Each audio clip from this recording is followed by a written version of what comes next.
The futures contract for crude oil sank into the negative territory on Monday for the first time in history. This means that the traders were willing to pay close to $40 per barrel to take crude out of their hands. Why did this happen? The May future contract of West Texas Intermediate WTI crude oil, which is the benchmark for oil and trade in US, fell close to a negative $37.63. While financial analysts all over the world feels that this has got to do more with the supply-demand gap, we feel that this is more of a technical event rather than anything else. As we saw, the contract later recovered to trade more than $1. What is a future contract? In a future contract, a buyer typically pays a small sum of money with the promise of taking delivery of that security or commodity on a later date, also known as the expiry date.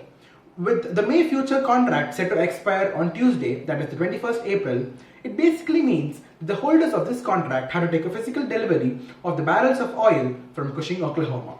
Storage costs have skyrocketed in the past month, and tankers are charging an enormous charge of money for storing the crude oil. As a result, with WTI May futures set to expire on Tuesday, there appear to be no buyers of the crude oil thanks to the storage problem. The June futures contract of crude oil, which expires next month, were trading at a low but a better $20.43 a barrel.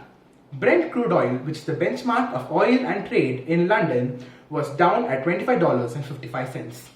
While this whole incident feels like this is happening in some kind of a parallel universe where the seller gives the buyer money to take goods off their hands, we feel the small technical problem is blown out of proportion and the media is depicting this in a crude way without taking into consideration the real facts.